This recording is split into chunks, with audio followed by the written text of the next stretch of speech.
અમેરિકાના પૂર્વ રાષ્ટ્રપતિ અબ્રાહમ લિંકને લોકશાહીની વ્યાખ્યા આપતા કહ્યું હતું કે લોકશાહી એટલે લોકોનું, લોકો માટે અને લોકો દ્વારા ચાલતું શાસન. પરંતુ આપણે આજના શાસનમાં જોઈએ છીએ કે રાજકારણ સેવા ઓછી અને સત્તા તથા પૈસા કમાવાનું સાધન વધુ બની ગઈ છે. લોકો ચૂંટણી જીત્યા બાદ પોતાના ખિસ્સા ભરવામાં વ્યસ્ત થઈ જાય છે. પણ આજે અમે તમને ગુજરાતના એક એવા નેતાની વાત કરવાના છીએ જેમણે સાબિત કર્યું છે કે લોકશાહીમાં નેતા નહીં પણ જનસેવક બનવું કેટલું જરૂરી છે. આ સમાચાર દરેક નાગરિકે અને ખાસ કરીને દરેક રાજકારણીઓએ જોવા જેવો છે. નમસ્કાર, આપ જોઈ રહ્યા છો ચક્રવાત ન્યૂઝ. હું આપની સાથે વંશિકા.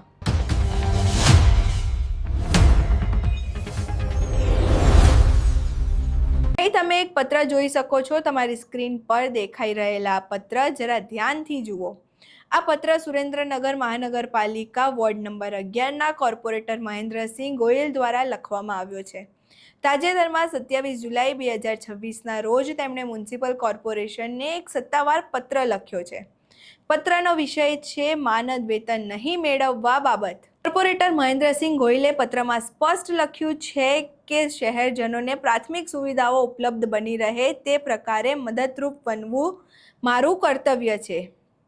આથી તેઓ પોતાના પદ માટે મળવાપાત્ર કોઈ પણ પ્રકારનું માનદ વેતન એટલે કે પગાર લેવા ઈચ્છતા નથી. તેમણે વધુમાં એવી પણ બાહેધરી આપી છે કે તેમનો પગાર સુરેન્દ્રનગર મહાનગરપાલિકા સેવાકીય કાર્યોમાં જ વાપરવામાં આવે. આ માત્ર એક પત્ર નથી, આ લોકશાહીનો સાચી આત્મા છે.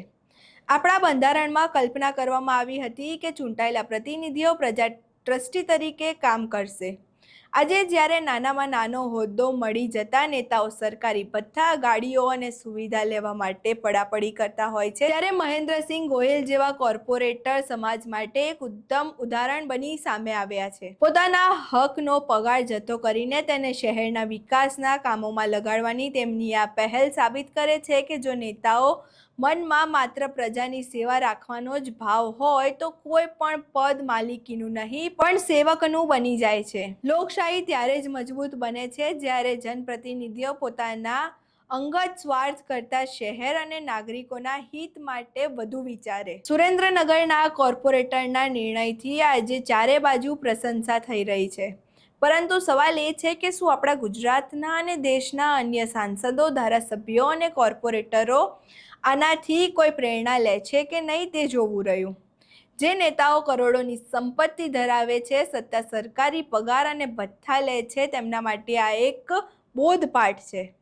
અહીં તમે આખી ઘટના સાંભળી. આ ઘટનાને લઈને તમારા શું મંતવ્યો છે અમને કમેન્ટ બોક્સમાં જરૂરથી જણાવજો. અમારો વિડીયો પસંદ આવ્યો હોય તો વિડીયોને લાઇક કરો, શેર કરો અને મારી ચેનલને સબસ્ક્રાઈબ કરવાનું ભૂલશો નહીં. નમસ્કાર.